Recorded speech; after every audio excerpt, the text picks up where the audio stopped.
And welcome to the Arksy Hargacho episode, whatever the fuck it is. Today we have the New West. Welcome, Caveman. I am assuming you're the lead of the project, correct? And then Floof Mother, the Yeah. writing lead. Ugh. This I is am a fat seal. this is our first dual episode, so please forgive me for how bad it might be. So, No worries.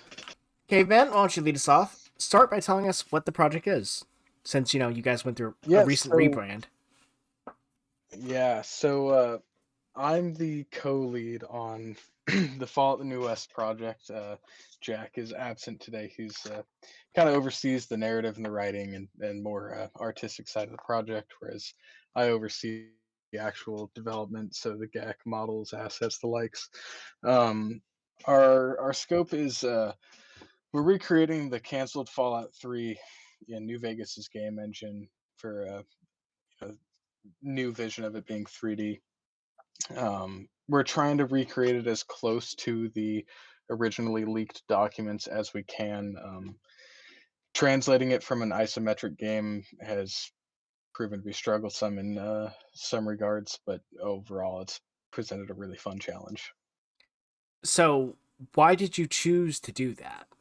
Why choose Van Buren, which is a pretty hot topic, among quite a few modders? What made you decide to tackle Van Buren as a topic or project? So, I'm not the original developer of this project. Actually, I'm the third set of team leads that formerly Fallout Revelation Blues, now the New West. My understanding is pretty much the whole community has always been fascinated with Van Buren. I mean, it's kind of something like a legend, if you will. I was drawn to it. I found out about the project on Nexus actually.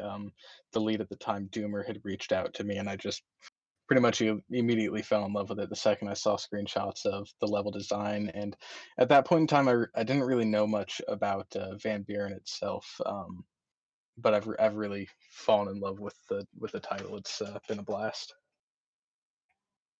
And is this going off of the screenshots that were posted on like the dev documents for like the making of like Van Buren, or it was what did you like see to get your inspiration for this? At the time that Doomer had reached out to me, Burham Springs, which is actually a demo we released on Nexus about a year ago. He sent me a lot of the work in progress screenshots for that world space and Ogden. He showed off a few of the team made developer documents and area docs for me, and I was immediately drawn to how well put together the team was and coordinated, and just kind of the foundation that the previous leads built is unlike anything I've ever seen. It was hard to say no to. And Actually, that is a consistent thing that we've gotten from other people who have joined and have worked on other Fallout mod projects is that our Google Drive is, well, not only is it probably the biggest repository of like data on Van Buren like in the world, but also um it and people have said multiple times that it is like extremely well organized compared to what they have on like they've had to deal with on other projects, which I think is cool because that's the having a well organized team is very good for uh developments like longevity. uh, to kind of lead into that, you said that like you guys had this great Google Doc, and however you guys like have gone through what three sets of developers or lead developers at least. Right. What's Yes. what's kind of the story behind that? I'm curious. So the original team, my understanding of it is the original team just kind of burned out and just wanted to walk away. Happens.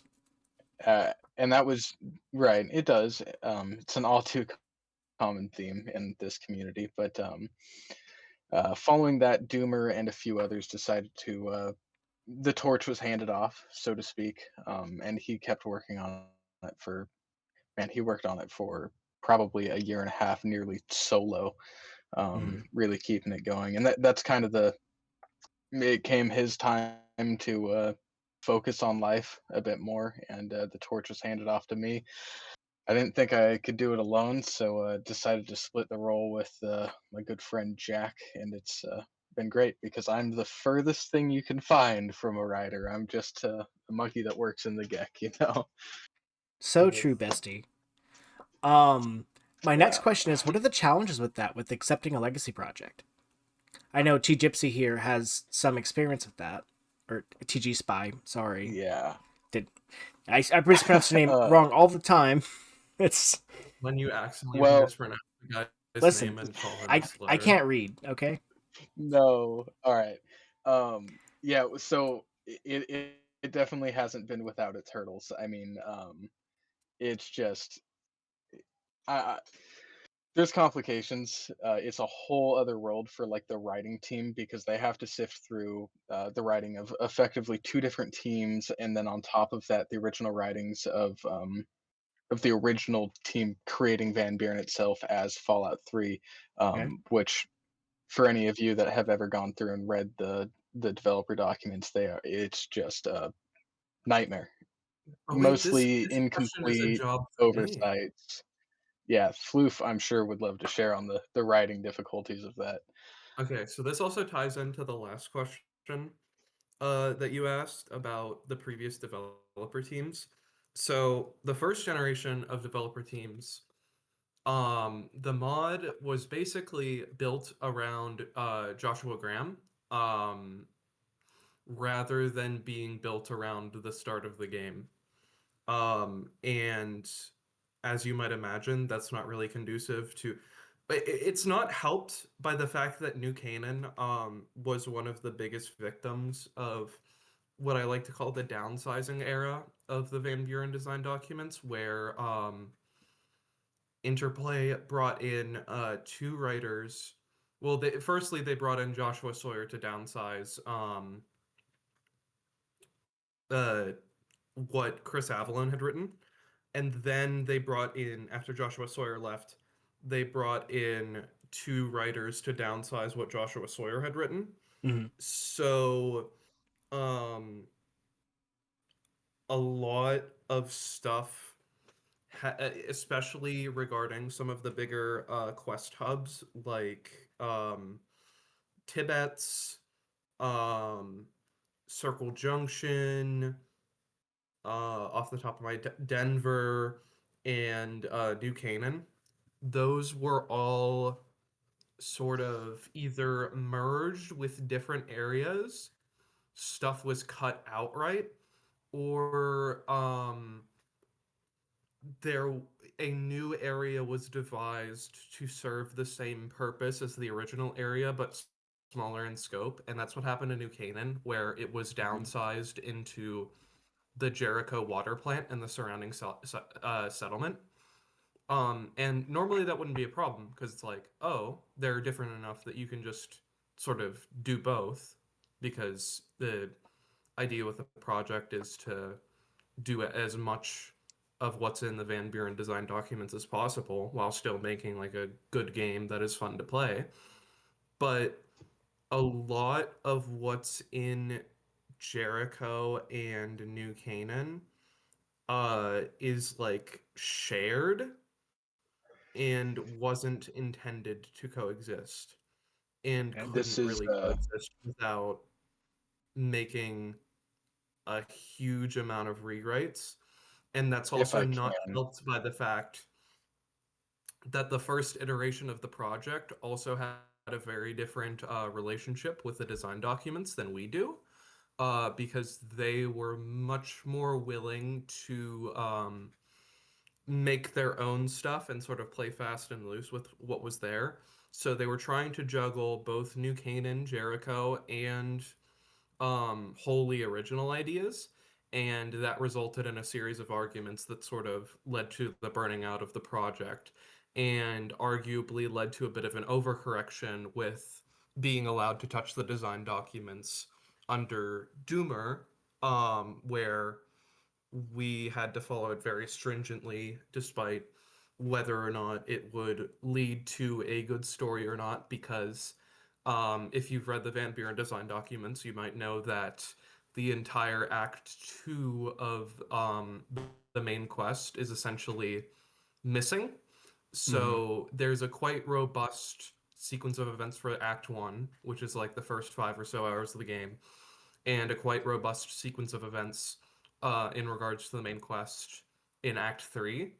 But there's nothing bridging the two, which is why it can kind of feel like Van Buren was two entirely separate games. I think Caveman And had a point they wanted to interject there at some point. Did you want to yes, say something there? Yeah. the one last Yeah, thing I that I just wanted to... Oh, sorry. go Go ahead. ahead. Go ahead. No, you're good. Finish your thought. Um, the Burham Springs demo was produced under these restrictions, and it kind of suffered for it, among other things. Burham Springs demo, we learned quite a bit from it, and also we've just gotten better at our craft um, from the Burham Springs demo. So it's only up from here. Is Okay. that all I Yes. wanted to say? Yes. Ark, so I just wanted to double down on the probably the largest of challenges we've encountered so far is just creative differences from the hundreds of people that have either worked on this project or the original like developers of Van Buren itself. But we've found a pretty good system for working through these things. Taken some creative liberties, analyzed other mods that have attempted to or fully recreated Fallout Van Buren, like Fallout Yesterday. hmm There's a lot of really good source of information out there to kind of bridge these gaps instead of fall into the hole, you know. And as you have to, you don't want to fall into the same traps some of those other mods have made. You know, there's a lot of people who kind of find the Van Buren stuff tiring, or find that people who Right. constantly yap about it, Soulful Phoenix, just ridiculous. So you got to find a good Right. balance with that. Oh, he hates us, by the way. Yeah, He yeah, hates. I know. I'm throwing strays Yeah. because I have them to throw. Um, my question to you guys is, why do Van Buren over something entirely new? Because someone Uh, has to. Someone has to. yeah, that's a I mean, that's good um mathematician's answer from Alex or Caveman. well, Um, We're not it's talking about we're not some more talking about flip-flop, that you Nuevo know. Mexico thing. We're not doing that right today. This is about Yeah, this is about Van this thing. Buren, This is Van Van Buren Buren. proper. I mean, Something else that I might be I, real. I the firmly reason the I reason firmly that I'm believe. interested Oh, oh, Go ahead. yeah, go You're ahead. good. the reason that I'm interested in Van Buren is because I've been reading the design documents since I was like 10 years old. So, like, I before I owned the games, because I didn't like have a disposable income whenever I was like a preteen or like 9 years old. I would go on the wikis of games that I was interested in. So I would essentially spend hours on the family computer reading the Fallout wiki and reading the Bioshock wiki, which there, if you've ever like spent a lot of time on a wiki, you'll eventually like it feels like falling into the back rooms for all of my Zoomers here, where you'll click on a link to a different thing, and then you'll fall into an entirely like alternate universe about Van Buren, um, while browsing the Fallout wiki. And that's what happened to me whenever I was like young, and I didn't play I hadn't played the Fallout games yet, and so it this my only experience with it was watching like God, I want to say like, if any of you know like the YouTuber Generic B, I think Oh, he that's a was the one who sore. founded like Hermitcraft and shit like that. That's a sore one. I am very Or familiar with Generic B and how he has gone through with that. But continue. oh, I only know him from playing Unturned with Paul Soares Jr. Oh, Um, he's got a but history. oh boy. But yeah, I watched him play Fallout Shelter and Fallout 4. Um and that was sort of my first experience with like the games. And then what I was reading about on the Fallout Wiki about Van Buren was so radically different from what I was seeing on YouTube that it couldn't help I couldn't help it, but like it captured my imagination because it was so it was so early 2000s. I don't know how to describe it, but Yeah. it was so it had a sauce to it that and what I'm describing is like a very emotional like like vibes based thing. It had the same feeling to it that early Portal like map packs and mods had. It felt like it felt like uncharted territory to some Hmm. extent. Like not like there were no it was going beyond what was established for Fallout in terms of standards by the classics. Um and I guess the what I want to say is it felt like a very experimental title, and that was what made it interesting to me. That is an interesting take to have. Just Generic B took me out. I won't lie.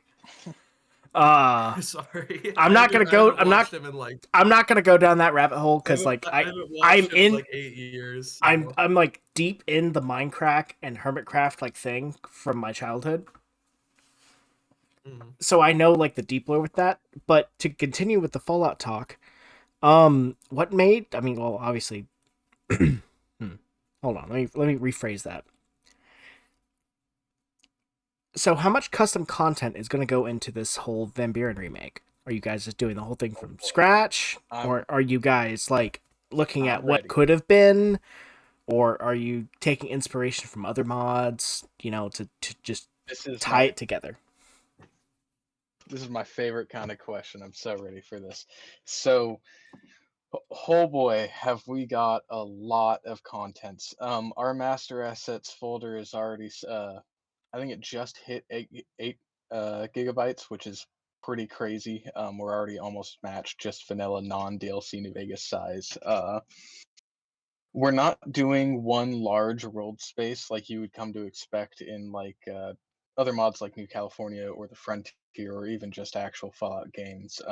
Mm-hmm. Instead, I've elected to kind of replicate the Fallout 1 and 2 fast travel mechanic. Um, Works great, super cool. It's kind of hard to do just one world space because our game spans four entire states. I just mentioned the Fallout 1 and 2 fast travel mechanic that does include random encounters and less important world spaces or unique world spaces in addition to the original 16 or 17 planned Van Buren world spaces like Burham Springs or Tibet's prison, so on and so forth. Each of these world spaces, like main world spaces, is max size like Zion Valley. Um, so it's a lot of content. Short answer, lots. And To like by the hit. way, I need to real quick glaze the shit out of the fast travel mechanic because it Mhm. actually Al or Caveman's is being too modest. It's actually like fucking retail quality. It's something that has not quite ever been done before in the New Vegas engine, which is crazy. Um and if you remember how janky that's sort of implemented in like Salt Lake Stories and stuff like that, It is nothing like that. It's smooth. You got a little guy that walks to where you click on the map. It's really fucking cool. So to kind of lead into the prior point there, um, as it is, it's going to be a total conversion mod. Like, I wouldn't say like New California, but you did bring it up, so I was just thinking about it. I guess like Dust, Yeah. suppose. So that means it's going to be like incompatible I with a lot of mods. I know Dust is Yeah, so controversial, but that's kind of the yeah, thing so you compare it that's a to for great that kind of question. thing. So final release, the Mojave is, for all intents and purposes, inaccessible. You can get there through console commands, but you're probably not going to be able to play through the entire game. Mhm. So yeah, for the most part.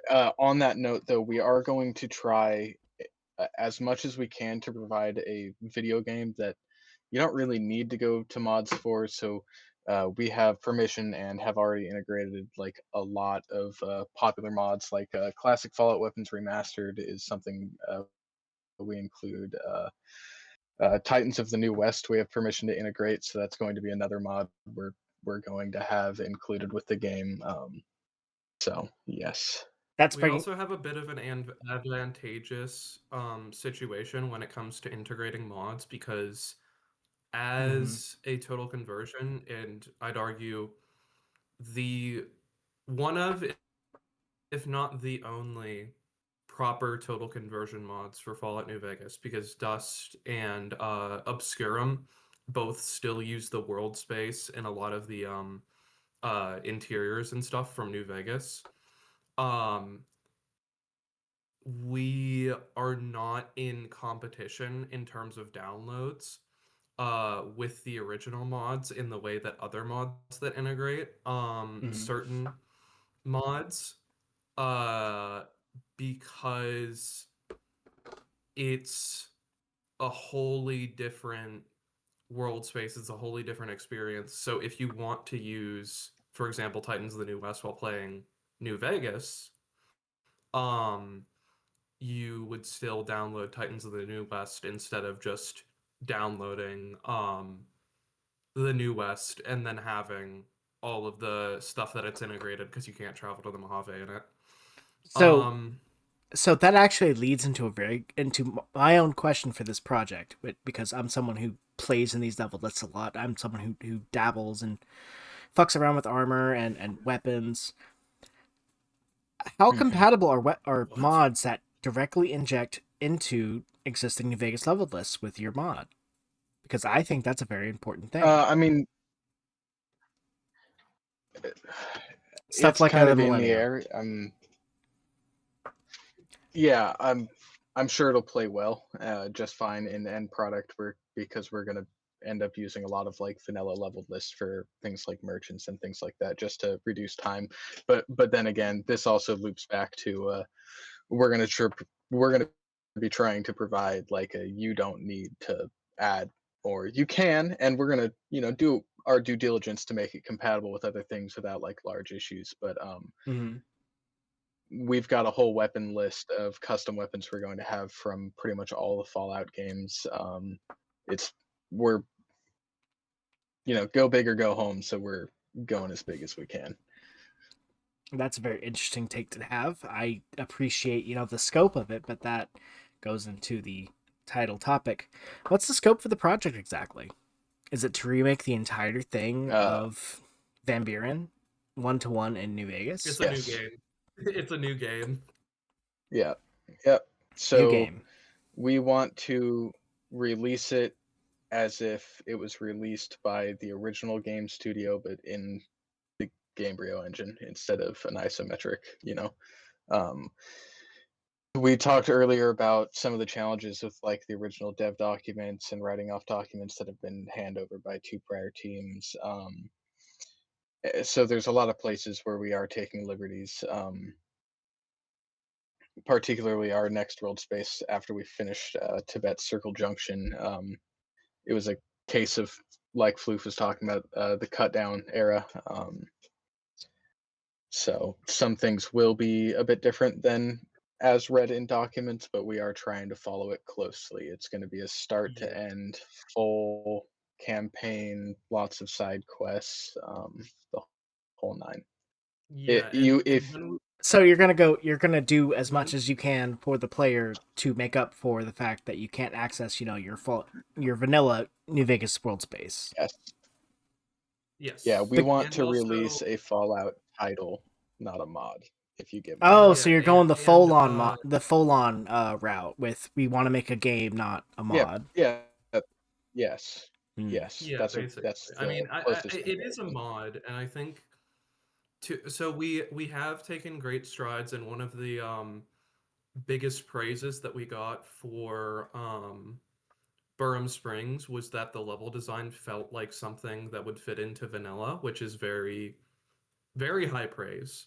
But it goes to show that what we're going for is meant to feel like a game experience rather than a mod experience, because there are a lot of I don't know, I guess like tropes that, that are present in a lot of New Vegas mods, that very much make them stand out as mods rather than feeling like an experience that is sort of intended for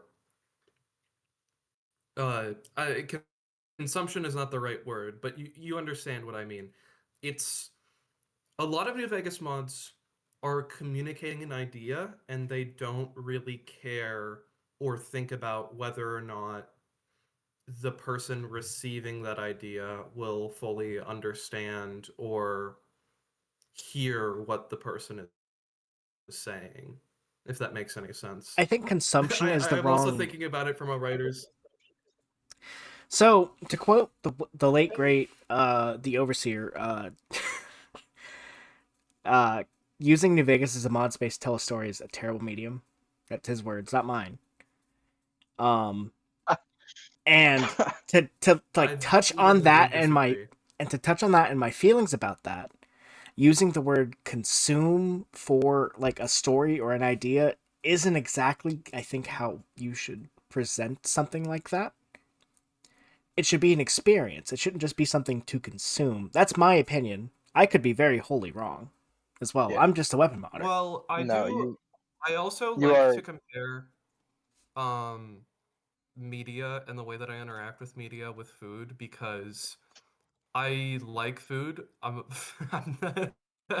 me being a fat fuck. But no, I like food, and they're eating good food can almost tell a story.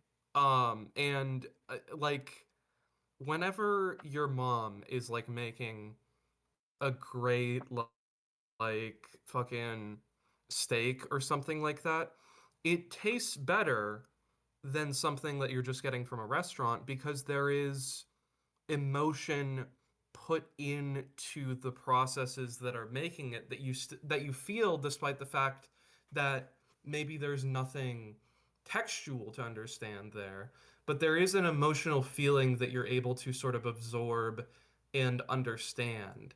And Mm. I personally, I don't consider the act of consumption to be soulless, I guess, in that regard, which is why I use that word, because it's consumption in that it nourishes you, and it's a part, it exists as part of your diet, I guess.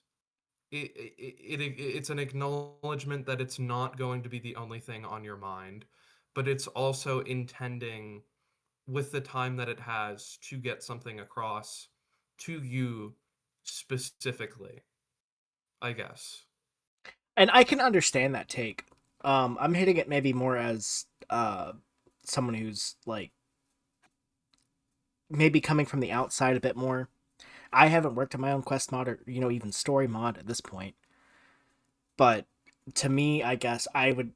Oh no, that's entirely fair. What y'all's take is completely fine. Just I think that making your own food is enjoyable as well. in an entire experience, and that's like a whole Yeah. modder versus, you know, person who doesn't mod games or who doesn't make the content for these games. I guess So that's why I view when like the I whole. My bad. Didn't mean to interrupt you. no, you're good. That's why I view You're the totally like the fine. whole When consumption versus like creating thing different in my mind. Well, yeah, when I and joined, like, hold on, Fliv. When I yeah, joined the no, you're fine. project, when I first joined the project, like I said, I didn't really know much about Van Buren, um, but I was pretty immediately infatuated with it. I spend absurd amounts of time on this on this project, honestly. But there was a really long time where I didn't want to read too much in the dev docs because I wanted to preserve the experience for myself, and then I realized I needed to play test the mod, and I was like, that was all out the window. But uh, there really is a lot of passion that's going into it, and I don't necessarily feel like I'm making it for anyone other than myself. Um, if you get me, you know, like I am in love with the vision and all that. So to touch on that, what are some things that you're proud about with the mod? What have y'all done that like really excites you and you want to show people or talk about? The the Fallout 1 and 2 fast travel mechanic. It's so cool. It really is so cool. Um, Yep. and it's not just cool in function. I mean, it's a whole layer for us to add our own content into Van Buren outside of the world spaces that were planned in the original dev documents. So it's almost as if we're putting together a whole world space. It's just cut into squares. And so many of these have really unique like encounters and stories. In fact, we call them story worlds, Okay. um, which are gonna take the player to just without. I on our public server, I posted a teaser at one point. If anyone is in the server and wants to go look for it, it's got Mm. a little. Some Yep. of them are noted for what they are. Some of them are blanked out, but it's a really ambitious feature. It equals out to 122 world spaces. Keep in mind, a lot of these are really small. I'm talking like surrounded by trees, only playable areas, like a small caravan encounter. Very similar, if not just like the first two games. It's really cool. Uh, We've got that and and train travel, and it's gonna be fun. something that I am very proud of that I wrote. Well, there are two things. I'm really proud of a lot of my work on the Twin Mothers world space, which is, I mean, not currently out yet, but I am also very proud of a specific side quest that I've written for Circle Junction, which has I think I'm not doing the meme, but it has like 6 or 7 different things that you can do to finish it. But the more things that you do to finish it, um, result in you getting a proportional reward, and you're given a very open-ended objective that you're able to sort of you kind of have to use your brain to figure out, okay, obviously you're given a lead, but you you're given a couple of leads, but you're able to find ambiently a bunch of different things that aren't immediately obvious as related to that quest. That you'll realize, oh, I can turn this in, which I think is a pretty shared experience in terms of classic Fallout, where you just find a random like piece of shit and then you realize, oh, this is quest related. And that's something that my boss, the other lead who isn't here, Jack, um, kind of wants to recapture occasionally because it was something that he experienced while playing the games, that he felt was very fun. And I think that that's cool. I also really like all of the characters that I wrote for Tibets. I like everything that I wrote, I guess, and I think Oh, that every everything I wrote is immaculate. Wow. well, okay, I will say that Sorry, Jack I is couldn't. I'm sure it's great definitely though. You're that's right. that's true. Jack is is a lot better at writing um prose than I am. Mhm. I'd say he's done about 70% of the total writing for the project. I've done about 30%, and Now, then there's to where it's ask more like to ask the question, what is a pro? Like, what do you mean what by that term? prose? You mean Yeah, yeah. What is prose? that? Yeah. So if you're reading a book, the stuff that is describing the actions between the dialogue or the internal emotions of the characters, that's prose. Now technically the definition of prose is like a poem that doesn't include rhymes, Mhm. but prose is also whenever you're writing down the details of like Isaac and his mother lived in the blah blah blah blah blah blah blah. It's the stuff that's not dialogue, or like something a person is directly saying to the reader. Um, and Jack is very very good at that. He A picture is worth 1,000 words, and Jack is great at writing 1,000 words. True. But really, his writing very much does paint like a very vivid picture in your head. And something that I really like that he wrote for one of the side quests for Circle Junction is that one of the side quests as a premise, it informs the player about some of the Legion's culture and like their arts and stuff like that. And I think that going into the culture and arts and like the cosmopolitan sort of society of certain factions is not something that is explored much in Fallout, which is Mhm. by necessity because they take place in wastelands and like frontier areas so that the player can have things to fight and kill and it still makes sense and not be like this metropolitan area is somehow super fucking dangerous but still has a society in it. It gives them a job to um do while still maintaining the status quo. yeah, and I also just think that I think it's very cool because he's very well versed and has a educational background in history and English and stuff like that, so he's able to bring a lot of that to the table. Um, which is why he's the you know he's the lead. But there's a lot of really cool historical parallels, especially whenever it comes to the Legion that he and I have been writing, Hmm. and we think about how the things that we're writing can be more than just um, directly Fallout related. We can relate it to things about history and things that we've liked in other mythologies and stuff like that. Especially with the twin mothers and Hecate, a big theme there is we've done a lot of theme naming, where these names of the quests and the NPCs have meaning to them that is more than just, oh, that's just their name. Like if you look into the meanings and sort of what ties in, it gives you an idea of sort of what's inside.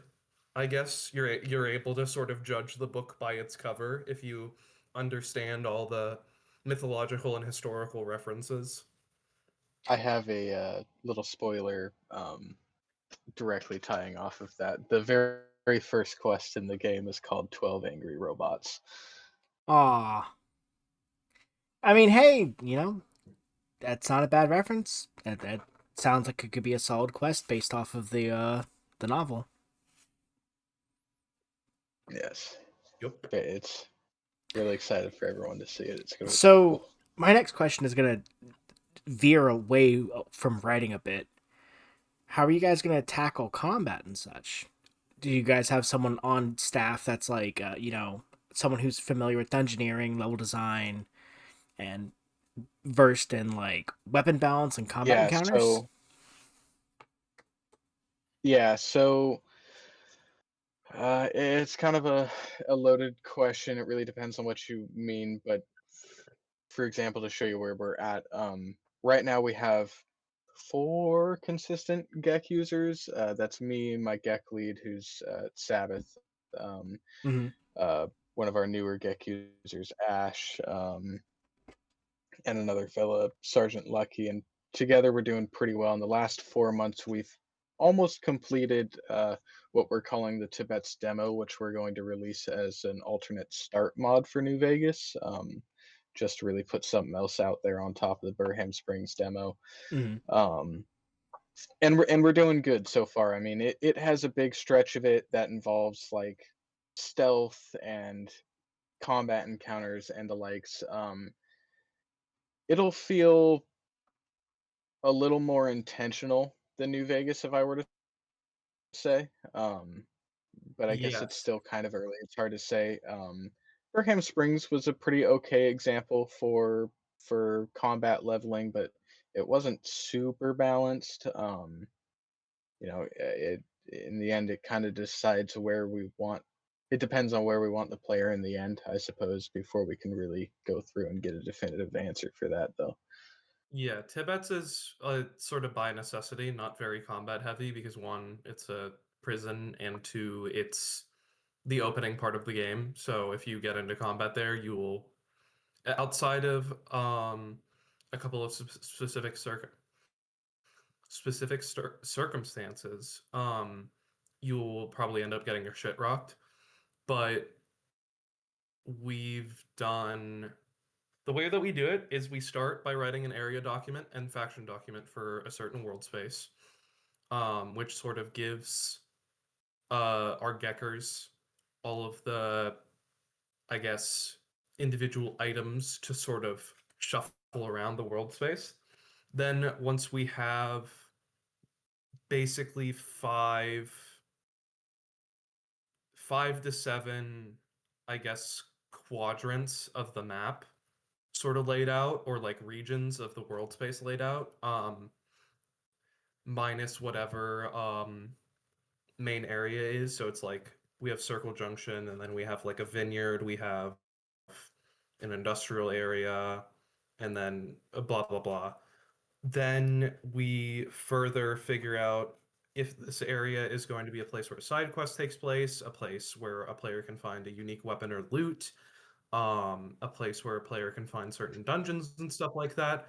So we sort of divide and then further subdivide from there. And we look at it from a very intentional point of view. With weapon fine tuning, um, New Vegas was quite infamously balanced based on vibes. Um, and that fine tuning and balance of certain weapons and stuff like that, we're going to have a lot of weapons, obviously, Yeah, but we've as you do. definitely had conversations in terms of the balancing and stuff like that. And that is definitely going to be something that we're going to actually implement at a later date because we have to actually like make it exist first.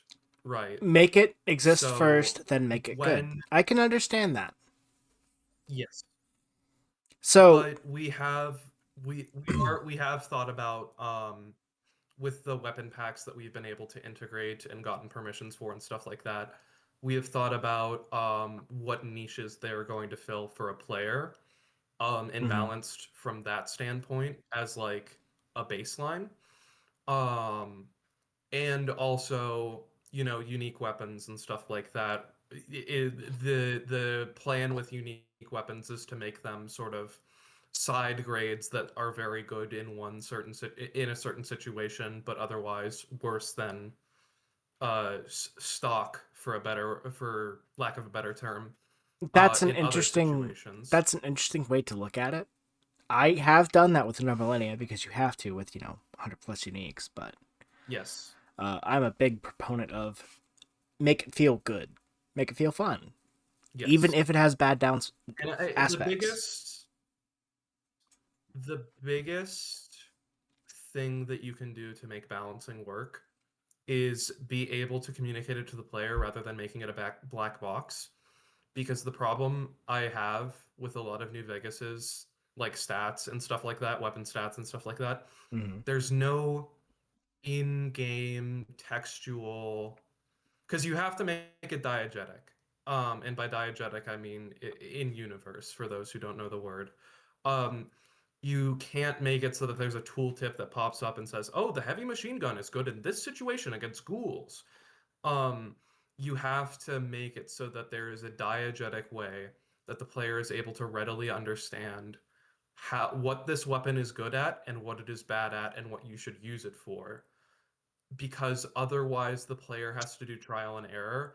And because of the nature of these RPGs with a lot of different moving parts and stuff like that, the lack of something like an item description or something like that,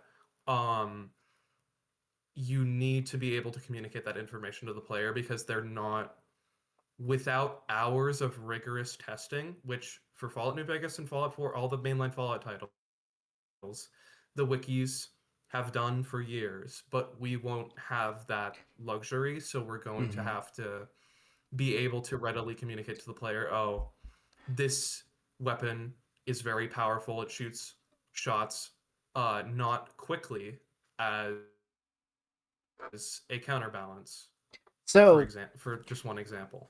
to touch on my own balance, because I have the big ass the Millennia thing under my belt.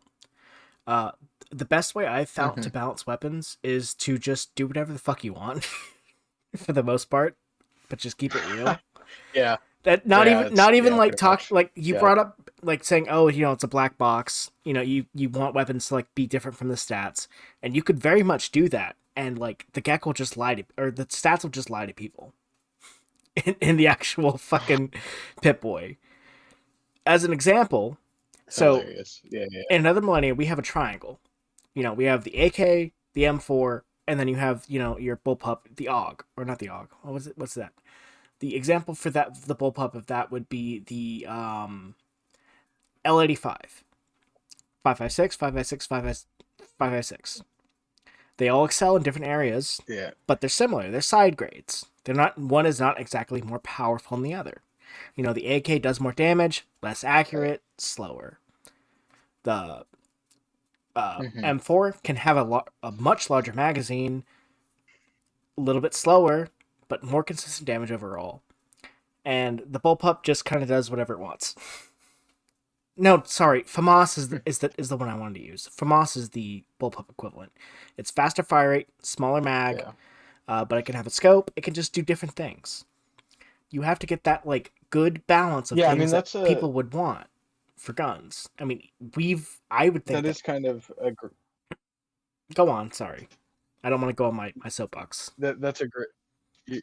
That's a great way to look at gun balancing. Actually, I hadn't really thought about that as caliber based effective with just like varying side traits per with each 5mm. Weapon. We like included the assault carbine, the vanilla assault carbine, into this because it's the automatic 5mm rifle caliber. So the AKS and the L85 all do that same thing, that same triangle, but they do different things inside that triangle. Assault carbine fires the fastest, does lowest damage. AK does the most, is least accurate, looks coolest. L86, right, more short range than you think it would be, but still consistent. It's about give or take with like basic weapon balance. But for uniques, you really got to make those shine. You got to make them good at something, otherwise people will just drop them. You got to make them either look really cool or do something really well. And even with 100 uniques, so I think actually, yeah. If you don't mind, right quick, TG Spy just brought up a really amazing point, and something we actually have an example of, where weapons need to serve purposes to the player beyond just the ability to do damage. we have had a lot of fun with this like thought in the past with a weapon called Miner's Light, which is used to actually manipulate like caves and landscapes to provide yourself new entrances and stuff, and just to provide basically a tool on top of a weapon. Sorry, it just really caught my attention. No, sorry, I In wasn't. in I, addition to this, honestly, is I wasn't looking at chat. That's my bad. in addition to this, we also have a part in Tibets where they are not only just used Mhm. at as a because classic Fallout, one of the joys of classic Fallout is finding a higher level weapon when you're not supposed to, or whenever you're quote unquote not supposed to. Obviously, the developers put it there so that you could stumble upon it. Um, and being able to sort of use it as your trump card and slowly build your character around it and sort of finding it alters the way that you're playing the game. And we've sort of done something like that with um, Tibets, where there's an area in the armory where you can, if you have high science or is it repair, it doesn't really matter, high science or repair, you're able to disable a force field and find some high to mid tier, Mhm. like upper mid tier weapons early on in the game that you can sort of use to carry yourself as a reward for being able to sort of being able to get into that area and investing your skill points and stuff like that. And the it's also to make a variety of different builds viable in the early game. So we have a melee weapon, a ballistic weapon, and an energy weapon, which is something that other mods can sometimes, and even New Vegas itself can sometimes struggle with making certain builds viable early game.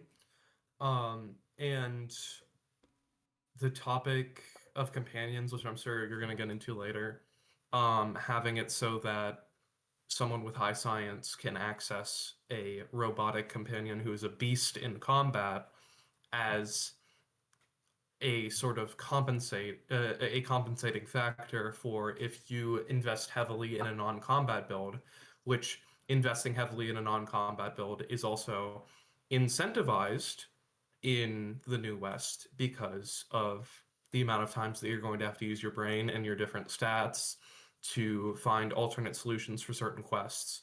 And your exploration and your choices in those quests are going to like actually practically matter for whether you're going to succeed and fail because you know it was obviously we're going to try to be a little more forgiving than classic Fallout is, but making those choices in terms of where you're investing matter, and also making it so that speech isn't an auto win button but is a way to access an alternate path that you will still have to navigate as if it is normal dialogue. That is also something that we've been looking into whenever it comes to dialogue design and actually implementing quests from the writing point of view. One moment. Cool. So Fortunately, we're my next question about the actual mod, and then I'm gonna probably switch to our next segment of things. We're running a little bit late here. Wasn't anticipating how late we would mhm, run with more than one guest. So right. my next question would be, how are you guys handling the creatures? Are you guys just doing vanilla creatures, and that's fine, totally fine, since there's very few people in this line of Yeah, work who can do creature work, or right. are you just like repurposing things? So we do have and will continue to get more custom creatures, like Drax's, Gehenna, and Moloch, which you can find in Burham Springs. We've got so many custom robots thanks to like Webb has provided us like his classic sentry bots and iBots and Galtrons and such. So we will get more customs in the future, pretty much as the need arises. A little bit of a spoiler, but contributes to the same question.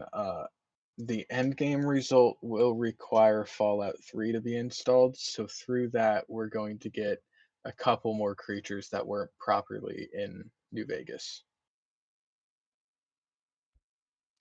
All right, and well, no, I have one. I got one more for y'all. Uh, do you guys think you guys are gonna be ready to release this year? Obviously, that's a tall ask, No. but there it no. is. The Tibet's Oh. demo. The Tibet's demo, yes, very much, and very soon, I'll say. Final game product like 2030, you know, 2040, got it. far out. I'm optimistic and say that we can get it done in like 3 years, something like that, maybe by like 2028, something like late 2028. But obviously, I'm always Yeah, it's not well, we're not I will interested in also. setting any. If we're going to I set a I deadline, that means that we are able to release right then and there, but are in a more polishing stage. Exactly. Yeah, we don't set deadlines. We don't plan for dates. We don't work for dates. If we announce a date to the public, it means we're ready to release right now. Yeah, because setting deadlines was a mistake that we made with Burham Springs, and it really fucked us over because we weren't able to get VA um, Hmm. properly done, which caused us to have to delay it, and then the VA still wasn't done, and we couldn't in good conscience delay it again after having made a promise to people and then reneging on that promise by delaying it and then still not having it done. So it got released in kind of a bad state. But it is I mean, we learned a lot from it, and I'd say all of our world spaces that we've worked on are definitely generally better in quality than Burham Springs. And of course, we're going to go through Burham Springs again, and then by necessity, because the way that we had it was that Yeah. we were doing Let's. demos for each world space, and those demos were their own masters. And if you know anything about merging masters, you Let's. know that that's very volatile. Yeah. Let's not go into this too far because this is a Yeah. rabbit hole in itself that we could. Yeah. So let's move on to This the is next an unknown. topic.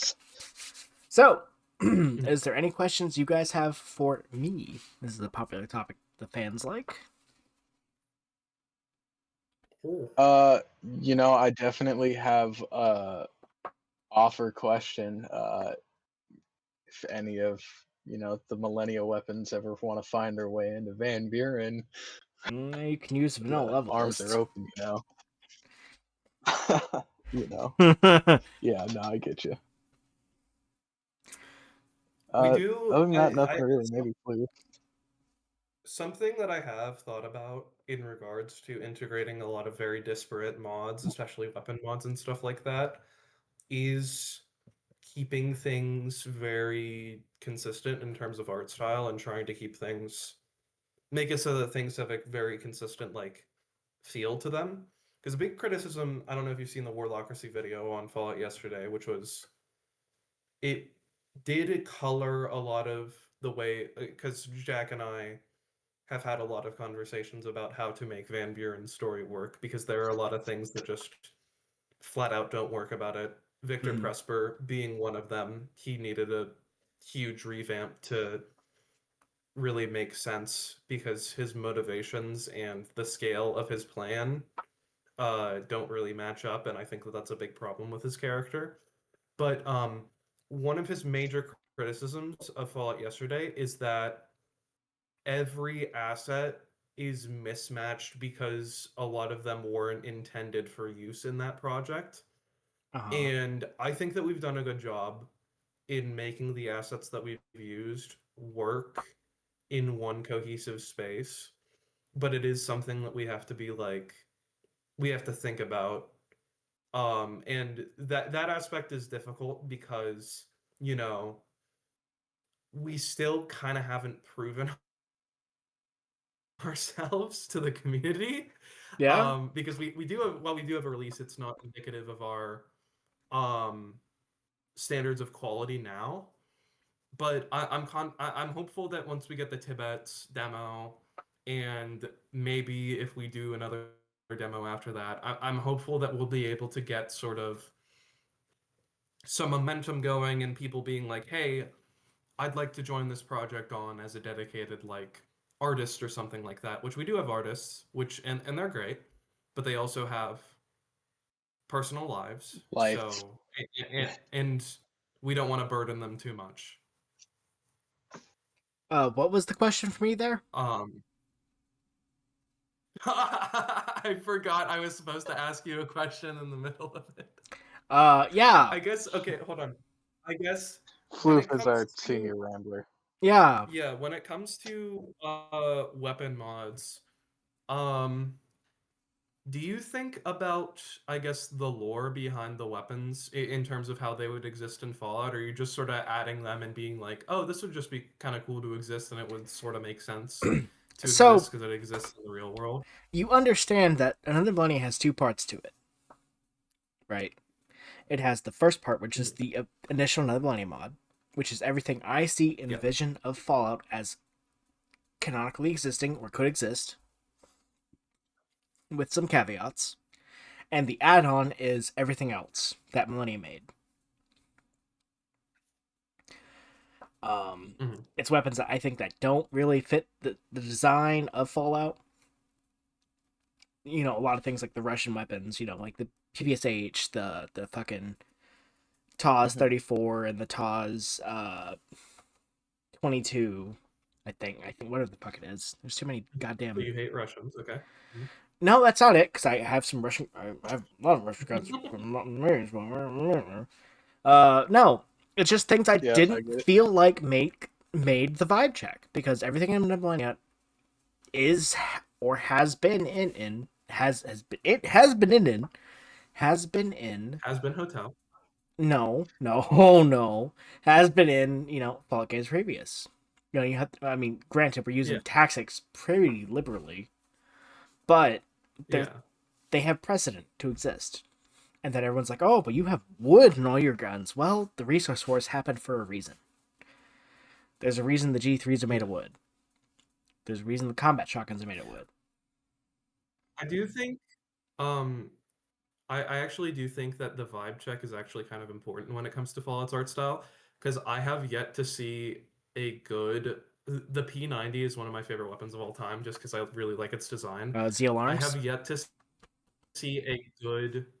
I have yet to see a good Falloutified version of it, There isn't which like a good. I mean, Fallout 2 had the P90, if I remember correctly. yeah, no, I know, but it doesn't like. It's a I future do weapon. feel Doesn't hit insane that for button saying because this, it's not despite the fact PvP. that it's in Fallout 2, but it doesn't fit the art style. I mean, we went as far as giving the MP7 wood grips, which pissed a lot of people off. And the FAMAS. I got a death threat No, over I the like the FAMAS. I do like the changes that you make to the designs. No, I think that's that like so everything that real I've though. seen in another movie works. Yeah, no, I believe it 100%. Regardless of like the memes behind the Millennia, like all the like weapon decisions were made for a reason. I was the one making them for the most part. Yeah. Um, I think the only thing that like really Listen, breaks it I've is probably the newest ACR, and that was just because we wanted to throw a new unreleased Millennia weapon out into the wild. Hmm. I've Um, Oh, right. You're ugh. I've installed it. I've installed another Millennia on, you know, hundreds of playthroughs at this point, and Dog, we really only been all of out the since Millennia mods. 2022. How many playthroughs you got? Well, listen, Oh, listen. I ain't called got a out, life. It's okay, clocked, and that's fine, and that's okay. clocked real time. But yeah, no, great job. Yeah, dude, I did want to I say spend that I do think an important thing to making your game sort of feel, and this is a general thing, because with Another Millennia, it just sort of it just works. No, that's a Where curse. if you add certain like weapons that make sense to exist in Fallout, you don't really need to explain. You don't need to explain a fucking Galil, right? No. But there are some things where it's like, and no disrespect to you, TG Spy. There are some things No. in the frontier where I think that their designs are really cool, like the Enclave. They have the Enclave power armor, and you have the of course the power armor on the title screen. But there's no background lore given to them, and that makes it feel like a mod, right? Where if you have some lore integration into the world and it's sort of Got it explained as clocked. like, oh, this is model blah blah blah blah blah, and you can find it in this Yeah. production facility, right? It makes the world feel so much more alive, and it makes it feel less like a suit of armor that you're putting on because it's an RPG, and more like this is an object with history. And I know you're doing the Frontier rework, so this is something that I think, if you haven't already, I think that that's something that you can definitely like put into that. I feel awkward saying this. For a question But for me, it's just the thing reaching that to the audience is a crazy fucking reach. Christ. Yeah. Clocking Yeah. the audience I'm just sorry. being there. Man, he just it's not this a is his thing, like 'cause third I time. This love is a lot of his this like stuff in the third frontier. show, and just like that man, TG Spy, your lower make no sense. It's whack. Your weapons, whack. Your mod, The whack. weapons aren't whack. That's not the problem. The fact that the weapons No. are good is why it's needed. But well, TG Spy will get his day in court. Don't you worry. Sooner than you Yeah, think. and then Yes. he'll reach out to me and be like, "Fuck you." That The US. Really, might be no, tomorrow. Who knows? really, really great work all around, though, for real. But yeah, Yeah. I think making the weapon to bring the question back into focus. I think making the weapons feel like they belong in the world and feel well is the most important thing you can do to weapons. Because you don't want something to be one note, or if they're one note, you want them to do something well so they aren't forgettable. If they're forgettable, they're going to be like the tire iron, or the switchblade, or the shiv with classic Fallout weapons. You want them to do something. You want them to bring something to the table that they don't bring to the table. Is like the craziest thing to say, but that's the way you want it to be. Anything else on that front with questions for me before we move on to the final segment? I think we're all clear. All right. Audience, have at it. Ask your questions. You guys know what you're here for. One question per customer, because I need to go to bed soon and get high as hell. Yes. Yep, of course, I get it. Dog, I have to drive to work tomorrow. It is like a nice storm. I'm not happy. Yeah, I still haven't gotten any winter weather my way yet. It's been rather unfortunate. Will dead money type of speed checks be in the mod? Where certain NPCs will react negatively to skill checks? Matt Pat 3000 asks. So we're focusing really heavily on replayability. We're handling speech checks a little bit differently, and by speech checks I mean skill checks in general. Whereas it's not going to necessarily be an option you select from. It's either if you have the skills, that dialogue will be available to you, otherwise it won't be. And also I loved Fallout London. It was great. So I can also talk about this. What a weird thing to say. I can also talk about this. But with the dead money type of skill checks, what we want to avoid doing, right, is punishing the player for investing in a skill. We don't want to punish the player for just like we don't want to punish the player and then be like, ha ha ha, we the game makers are so much smarter than you, the player, because we have subverted your expectations.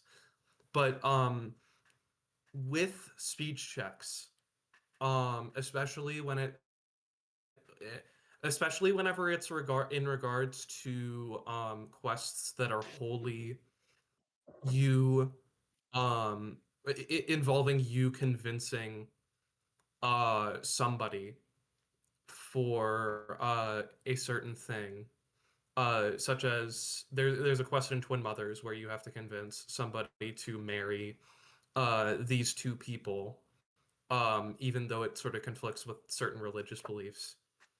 um you have to navigate you unlock it through a speech check, and then you have to navigate the conversation after that using what you think would be um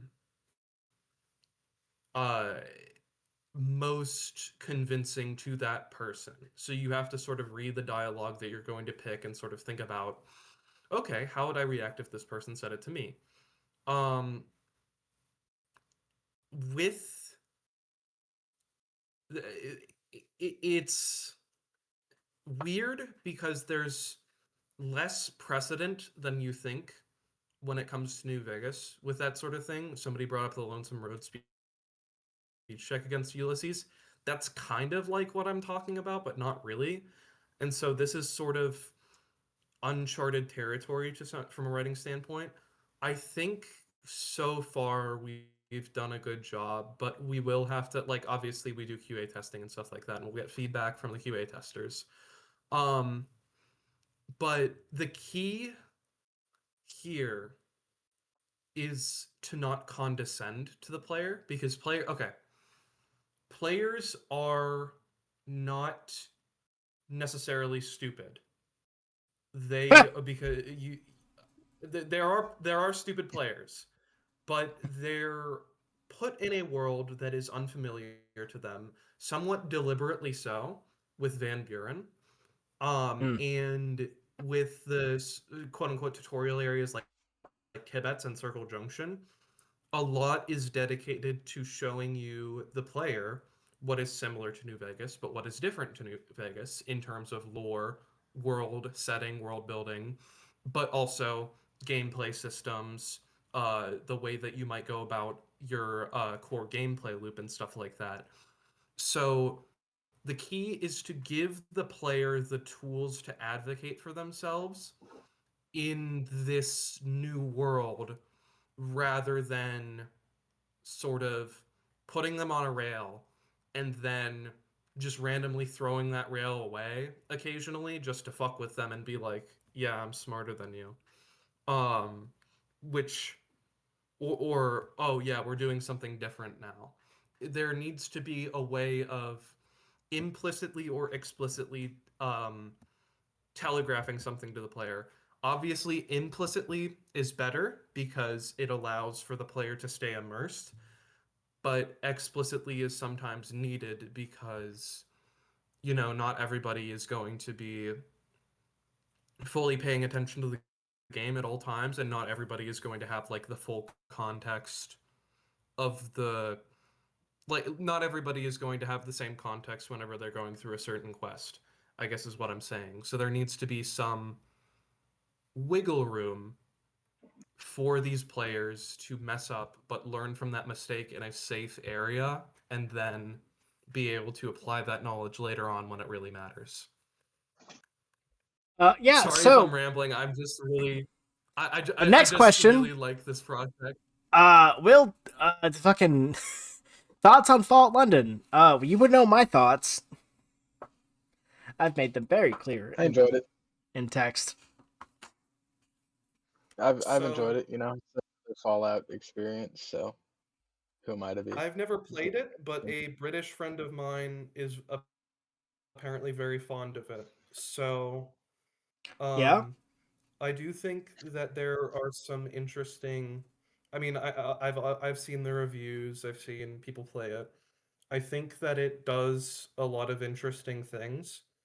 Um, I also think that we've been learning a lot from Fallout London, in terms of like the way to conduct and manage a successful project because they actually released, they're not in development hell, at least like, and they've been able to release in like what 4 years of development and stuff like that. But a big thing that we're sort of a big lesson from Fallout London that we're trying to apply is accessibility to the average person, Mhm. because Fallout London had its influence on the Fallout fandom kneecapped by the fact that you have to have Fallout 4 on GOG to even try to install it. That's not true And though, then, because you could go the Nexus route. oh really? It's just the GOG route was like the easier way to do it, just because of how Bethesda fucked the release of the new update. Yeah. But see, Also, the fact that I didn't even like know as a layman the Nexus route was even an option is an To- indication that to like tackle that onto my own thoughts, and then we're gonna close because I could go on about Fallout London for a minute. Fallout London hits the exact same pratfalls as Fallout 4 does, despite claiming it doesn't. And that's like a whole thing that, like, this is a design thing. Its dungeoneering is bad. I'm not the only one who feels that way. I have peer-reviewed evidence of that. It has a lot of bloated assets, which are from free places, which isn't a bad thing. But when you make your focus on saying we have all this new content, when it's from sites that are, well, I won't give shit on like sites that do paid content, paid models for content. But when you make that your like thing, and then they don't match the actual art style, you kind of lose some things. And then when 20 gigs of that is miscellaneous, I'm gonna go my Fallout London rant. Sorry, it's miscellaneous fucking misc objects that just add fucking 10 gigs to the file size. We hear you. And there's no substance. It's a lot of talk, no substance. And I think that's the like biggest pratfall of mods of that style is it's a lot of talk, and then when it doesn't perform, it falls back on its own clout to like show itself, which is what I think the Fallout London devs have done a bit, especially with their recent bait interviews with some game journalists. That's my own feelings there. That's my personal thoughts, not anything else. Not putting it on you. I'm unfamiliar with all this. It's okay. We you hit the button. You hit the it's like the Nuevo Mexico button. But yeah, I'm about to. I should probably also, really end Matt here. 3000 did have another question, and this will be a quick one. Did they? Will there be a fighting arena Yeah, in will there be a Tibbets or fighting overall? arena in Tibbets or overall? Will there? So, yeah. I'm gonna leave overall, it. I'm gonna leave it. Or maybe not in Tibbet's intake, which is the Tibbet's demo. Nope. That was all I had. Nope. Okay. Well. Okay. Here you go. The new West Devs here. I'm glad you guys came out. I appreciate the time. I'm sorry it took so long to get you guys on. I look forward to seeing when you guys actually have your release. I hope development goes well for y'all, and I can't wait to see the next demo you guys put out. Awesome, thanks. Well, stay tuned. This is a it's coming 2-day long review, guys. Anyway, it started on the 24th and it's now on the 25th. I'm gonna go to bed now. Yeah, thanks for having us, man. No problem. Hope you guys have a good night. Of course. See you guys later.